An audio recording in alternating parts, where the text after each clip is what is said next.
Hi, my name is Seth, and my dream is to dunk.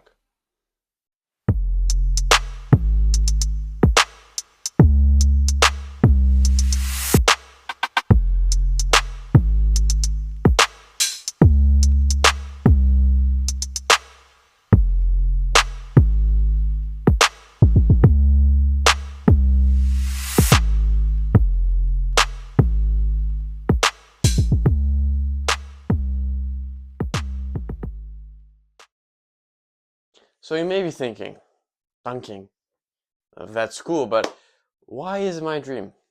Well, just recently got into basketball, recently meaning 2 years ago, and since then I've been able to have a lot of fun with my friends.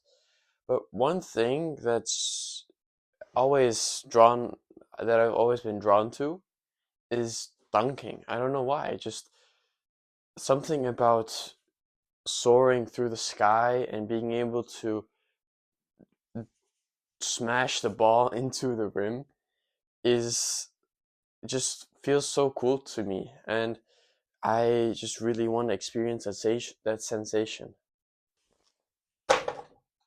But one of the main reasons why I think I like dunking so much is because of the NBA player LeBron James. Here he comes the other way. There's your first James Jam of his career. Buckle up for LeBron James. Again, the Cavaliers push. LeBron James with a catch, and he fouled Boozer, who mashed it. Got some opportunity. LeBron James open floor all the way to the rack. LeBron James, you gotta see it to believe it. That was scintillating. I'm watching Carlos Boozer just stand there right now. McGinnis will give it up. LeBron James! LeBron loves levitation. 2-on-1. Here's McGinnis with the high dribble. Returning James. It's a foul. Yes, and the foul.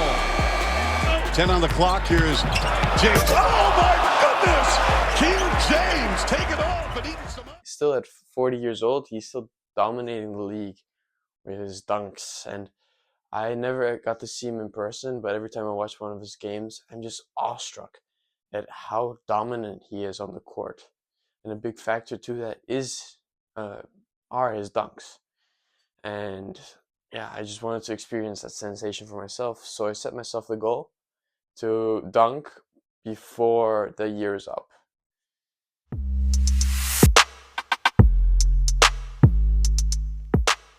So, dunking. It's a quite ambitious goal, and especially with the time constraints, it may be challenging to accomplish. But the first step I can take is definitely doing a bit of research about what muscles there are on my legs and how I can best strengthen them and what kinds of training are best, etc., etc. So yeah, let's get into it.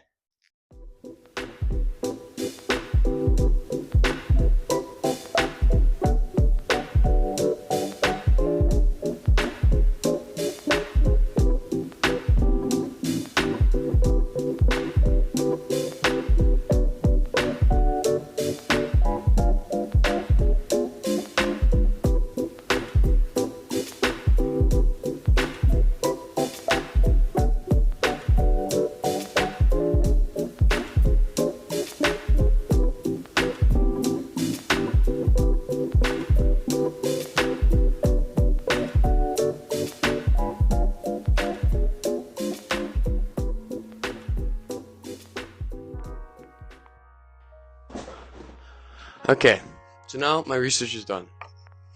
What did I research?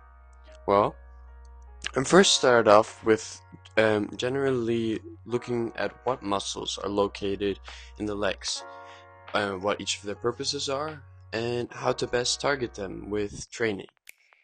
I discovered that a lot of muscles fall under one muscle group, and these muscle groups can often be trained with one exercise. So one exercise could target your hamstrings and your quads at the same time.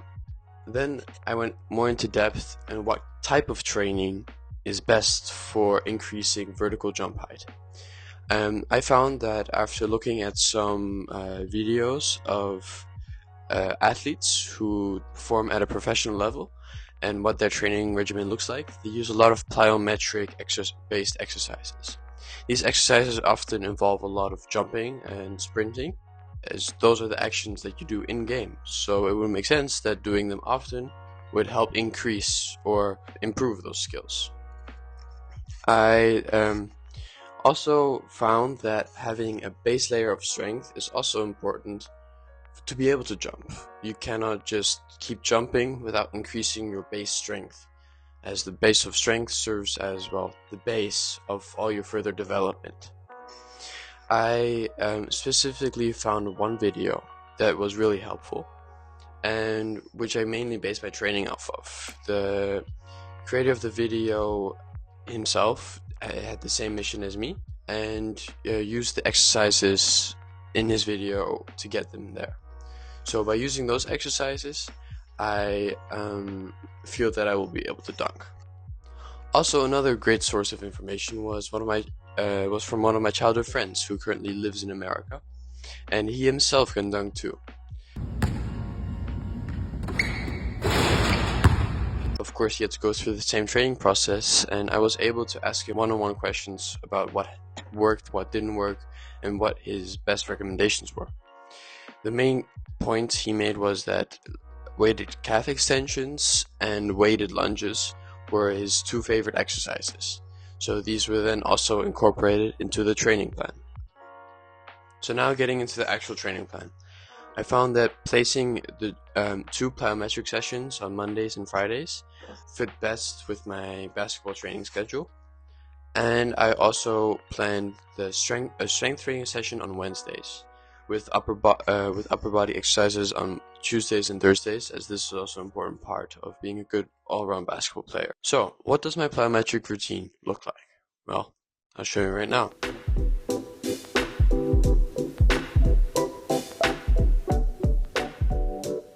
So the first step to any good workout routine is warming up. The basic lunge just involves standing horizontally aligned and then moving your one leg forward and going down into your knees.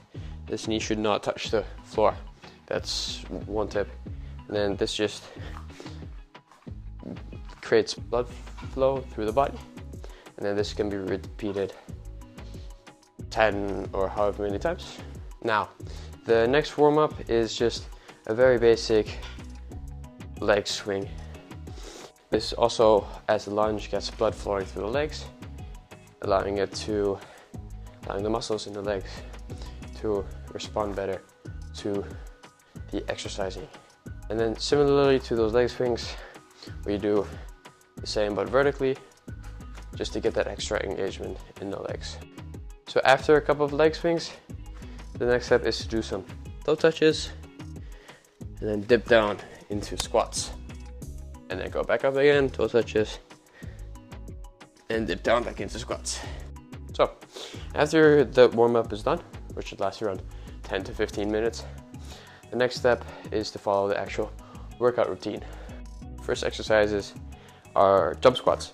So they require 2 5-kilogram dumbbells or more weight if you're comfortable with more weight. Standing vertically aligned, controlling the movement down, jumping up, and then controlling it back down. After the jump squats, we move to a different exercise. It starts in this kneeling position here. And then after this kneeling position, you have to use your abs and muscles in your legs to kind of jump up and then jump into the air. Now this can be quite challenging, so what I've done is, instead of trying to, I push myself to the most amount of normal ones I can do, and I use my arms for support to get up. So the next exercise is max approach jumps. So this simulates in-game scenarios and what you would do if you would actually dunk. So take 2 steps or more, however much you need to reach your vertical height, and then with explosive power you jump up. This is one of the best exercises because it simulates that movement that you would do in-game and also the movement that you do when you dunk. The next exercise is pogo jumps. It requires to do 2 small hops and then 1 big hop, and that's 1 rep. And then you do that for 8 reps in 5 sets. So again, 1, 2, 3. After those are done, the next step in the workout is to do some single leg step ups. So I use the staircase for this, as it's a nice step up platform. You just place 1 leg and then jump up. You need to land back on the step up block or jump off. Then it gets repeated for both legs, so like that. Now, after workout stretches are recommended by most sources online, as this helps lessen the pain on the muscles after the workout is completed.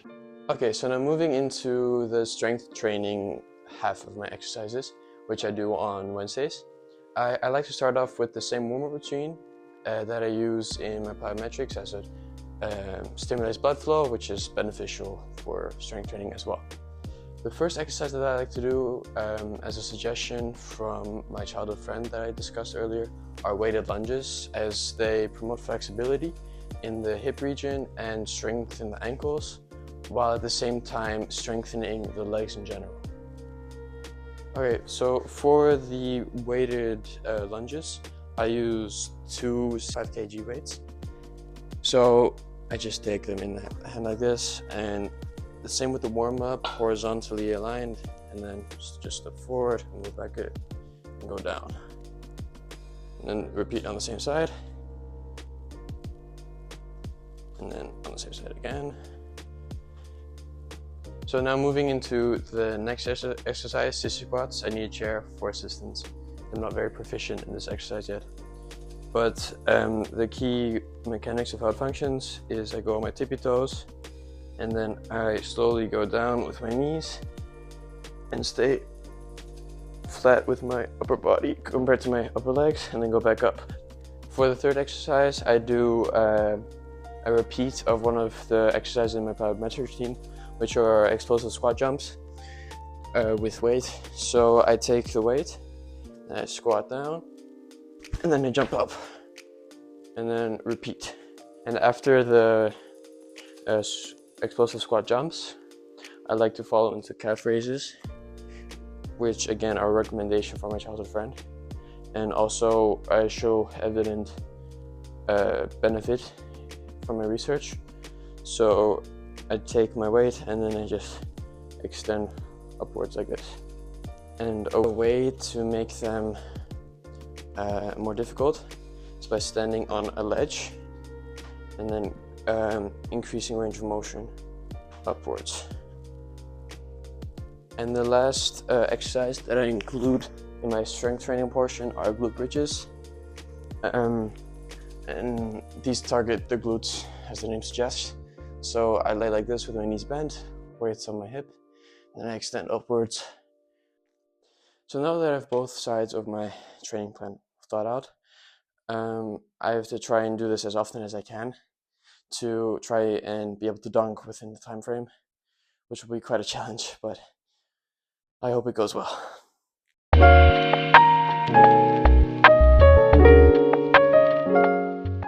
Okay, my first few weeks are behind me in terms of training, and I've started to encounter a problem. The weekly schedule that I planned is efficient, however it doesn't account for the fact that physical strain builds up over time. And I've seen this in the form of something commonly known as shin splints. This basically comes with overloading your legs or using them too often for too much things like jumping very much or running long distances or sprinting a lot. And basically, in worst case scenario, it could lead to a stress fracture. So I have to now find a way to deal with this problem and hopefully get back to training as soon as I possibly can. So The first step to solving this problem is more research. We're going to try and looking at ways to lessen the pain and ways to prevent it, in hopes of finding solutions so I can keep building strength whilst preventing the pain that I experience after practice.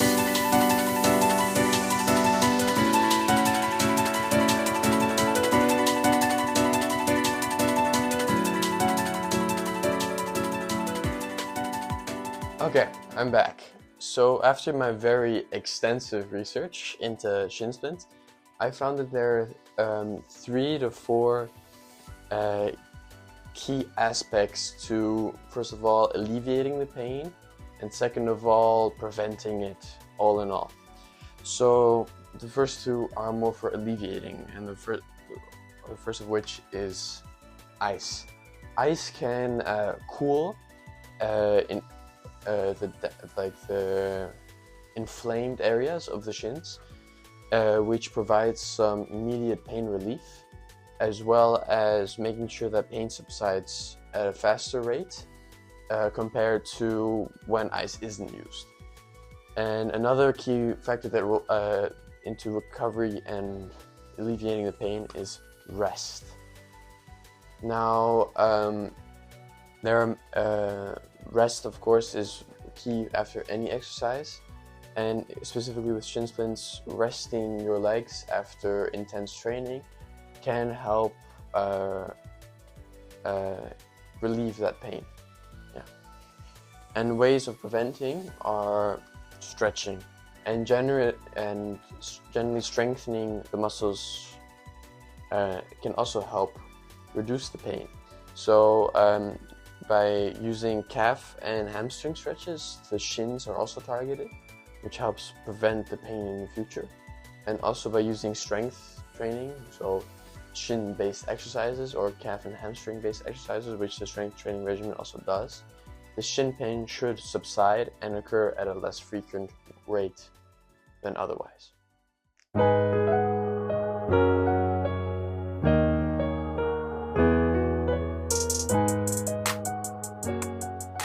With my new solution to the problem I was facing, I was happy that I could get back to training to my full capacity. However, something else happened. I got a cold, or rather a bad cough. That doesn't sound too bad, right? That's what I thought too. So after a week of resting at home, I went back to school. But the cough sticked, and it prevented me from doing intense sports, much less training to do them more intensely. This really put a halt to my training, and it had other effects other than preventing physical progress. I was starting to doubt if my goal was even possible. My dedication was becoming less and less with each day that the cough sticked. But I kept hoping that it would get better in time for me to be able to meet the deadline. Me being sick really goes to show that unexpected things do happen, and planning for everything is impossible. But by implementing a few strategies, I was able to get my dedication and my health back as quickly as I could. And I was able to continue my goal of training. What I did exactly? Let me show you.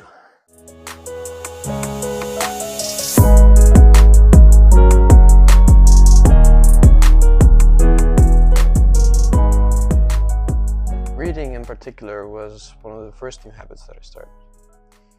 The change from being on my phone all day to reading books really helped me improve. This book in particular, Can't Hurt Me by David Goggins, centers around dedication and how to find motivation in times where one would think that it's impossible to.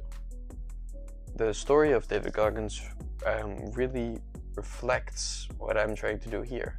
He does impossible challenges under impossible circumstances, and even though mine is a lot more attainable, it helped me get back on track and focus on what I needed to do. Journaling was also a new habit that I started every day. After I would finish school, right before bed, I would just write down anything. And the connection with the pen to the paper helped me get organized. I found that I was making more to-do lists, and that helped me keep track of my work, and it allowed more time for training and also for recovery, because my cough was still sticking with me, but it was getting slowly better and better. And with my journal, my day seemed less busy, and overall it helped me get back on track, just like reading did. So now, after all that hard work, I had new habits. I had a system of dealing with my one major obstacle. I was dedicated and more motivated than I was at the start. I really felt that I could achieve my goal of dunking before the year was over. Nothing was in my way.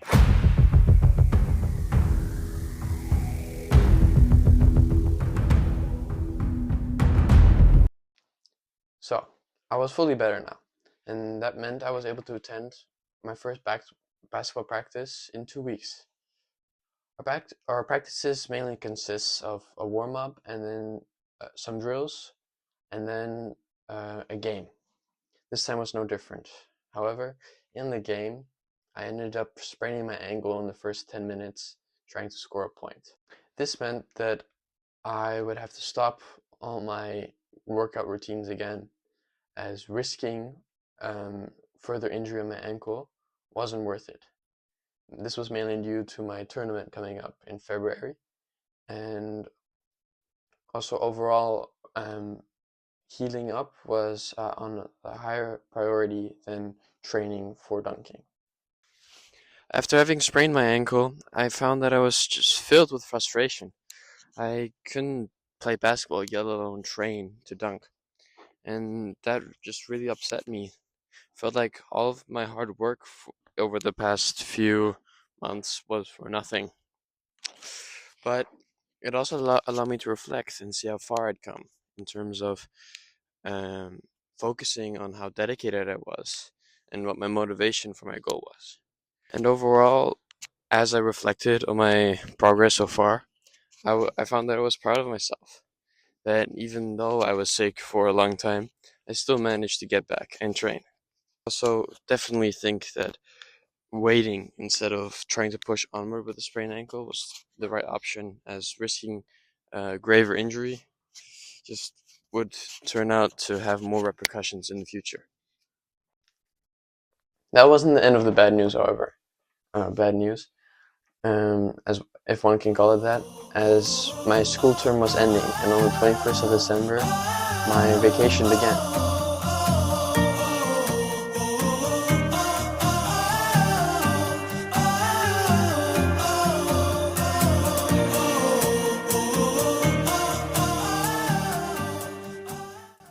And we were traveling for 4 weeks, which meant that the year had passed and I still hadn't managed to dunk. Even though I had missed my original goal of dunking before the year 2024 was over, I was happy with my decision, as I still had a lot of fun, and making the choice to wait for my ankle to heal was the right one, as with a more severe injury, it would have taken even longer. When I returned from holidays, I went straight back into training. I had lost some considerable progress due to the large amount of training that I had missed, but I was able to slowly build it back up. So now you may be wondering, can I dunk? Well, let me show you.